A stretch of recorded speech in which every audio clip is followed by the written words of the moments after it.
The Redmi K20 Pro, something Redmi calls the Alpha flagship, has been out for a while now, but it's been requested by you guys quite a bit.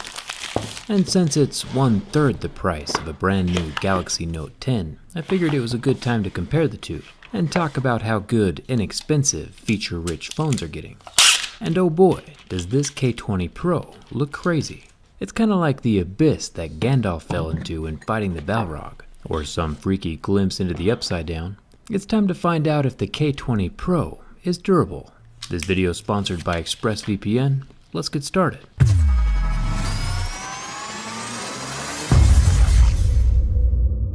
Seriously though, I can't get over this color scheme. It's like if 9-year-old me wanted a Charizard-themed smartphone. This would have been my #1 choice. 9-year-old me would also be super pumped about this motorized pop-up camera. I mean, current me is also still pumped about it. Especially because the thing lights up on either side of the lens as it pops out of the frame. If that's not the kind of innovation we've all been waiting for, I don't know what is. The accent lights are only visible from the front and only turn on when the camera is motorizing up and motorizing back down. There's also a very unique sound being made each time the camera moves. This can be changed, of course, and there are several to choose from.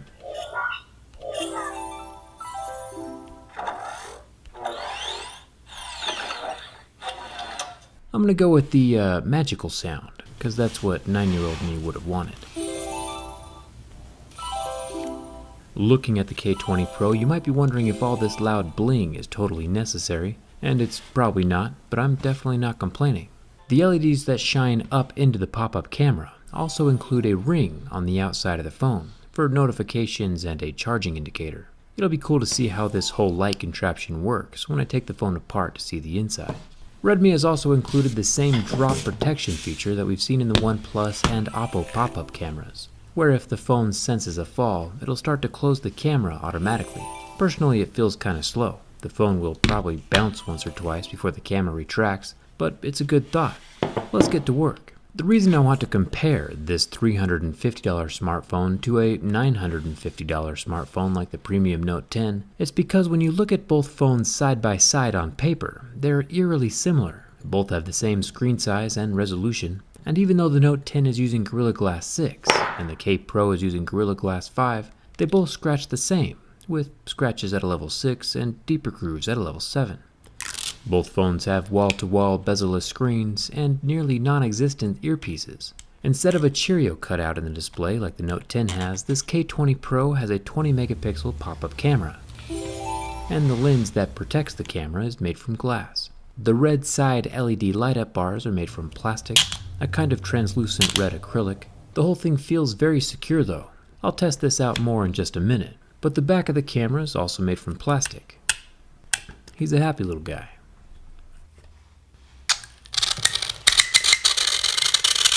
The sides of the phone are made from aluminum, with a metal volume rocker and a metal power button.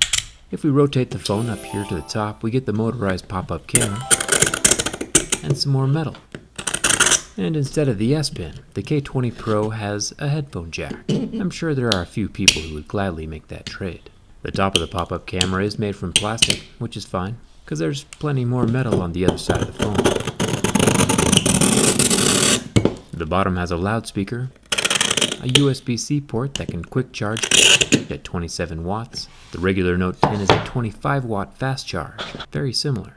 And neither the Note 10 nor the K20 Pro has an SD card slot. One perk the $950 Note 10 has over the $350 K20 is water resistance. But since Samsung doesn't warranty or guarantee any of that water resistance, it's more of a helpful perk and not something you should be totally trusting anyway. Even the back panels of the two phones are similar, both made of a psychedelic glass, catering to our inner child. And each phone has 3 different perspective cameras, a 12-megapixel ultra-wide-angle at the bottom, a normal 48-megapixel main camera in the center, and an 8-megapixel 2x optical zoom lens up top. These are the exact same perspectives as the Samsung Note 10.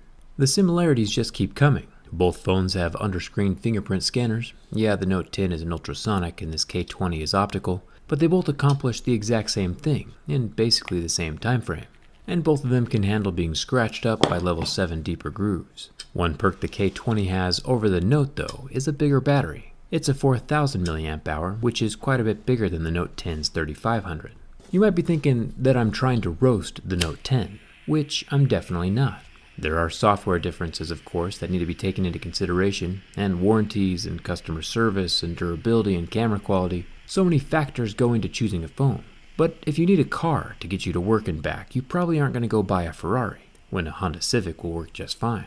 The same goes for cell phones. Both the Note 10 and the K20 have 1080p AMOLED displays that recover when the flame is taken away. And both phones are incredibly flashy and good looking. Let's see if the K20 pop-up camera can handle a bit of abuse. I've tested the OnePlus 7 and Oppo Reno pop-up cameras, and each time I've been impressed with the mechanical build quality. And so far, this K20 is no different. Rated for 300,000 protrusions, like the others, it's probably also being built with the same hardware and design as its predecessors, and can handle me pulling it out and pushing it in with no adverse. Pessoas com nome sujo também podem ter cartão de crédito. Se você está cansado de passar horas procurando cartão de crédito que não se importa se você está com o nome no SPC Serasa, as suas horas de incerteza estão chegando ao fim. Sabemos qual cartão de crédito que te aprovaria. Para solicitar é muito simples. Basta clicar aqui embaixo em Saiba Mais. Responda 3 perguntinhas simples do nosso quiz e voilá! O cartão de crédito estará disponível para solicitação em menos de 1 minuto. Tá esperando o quê? Não perca essa oportunidade e clique aqui embaixo agora. Reactions. The K20 Pro pop-up camera can take a beating. I might make fun of the wispy black and red coloring, but I'm actually glad that phones are getting loud designs. The ring around the camera isn't LED, by the way, it's just a super reflective, colorful coating. Jumping into the bin test, when the K20 Pro is bent from the back, there's a minor flex to the phone, but no creaks or cracks. Flipping it around to bin from the front, we get similar results. No flex or permanent damage to the frame. The screen is still fine. The K20 Pro is a solid, well-built device with premium materials, and I'm a fan. Let's be real. Everyone can choose themselves whether they want to spend $350 to browse social media or spend $1,000 to browse social media. Of course, there's nothing wrong with buying a $1,000 flagship, but it's just good to keep in mind that there are plenty of good options for a fraction of the price that accomplish the exact same thing. Whether it's last year's model or a brand new budget phone like this K20, there's plenty of ways to keep money in your pocket. Don't buy a Ferrari if it makes your wallet hurt. I forgot to mention Redmi includes a little protective case in the box, which is nice of them, and a very convenient protection-related segue to ExpressVPN. Huge thanks to ExpressVPN for sponsoring this video. Physically protecting yourself is important, and protecting yourself online is also important. Anytime you're on public Wi-Fi with your phone or computer, your information is visible. Credit card, password information. A VPN is an app that secures and encrypts your data, so no one can see your personal information when you're on public Wi-Fi. ExpressVPN can also change your physical location when you're online, since they have server locations in over 94 different countries. Since I travel quite a bit, I personally use ExpressVPN to access YouTube videos that might otherwise be blocked in the country that I'm visiting. I'm also a huge fan of the fact that ExpressVPN is the only VPN that runs on trusted server, which is the industry's most advanced VPN server technology. It works on up to 3 devices simultaneously, no tech skills required, all for less than $7 a month with a 30-day money-back guarantee. To take back your internet privacy today and find out how you can get 3 months for free, check the link in the description, expressvpn.com/jerryrig. They have 24/7 live customer support, which is pretty awesome. expressvpn.com/jerryrig. And huge thanks again to ExpressVPN for sponsoring this video. What color scheme would you like to see on your next phone? Go ahead and hit that subscribe button if you haven't already. Come hang out with me on Instagram and Twitter. And thanks a ton for watching. I'll see you around.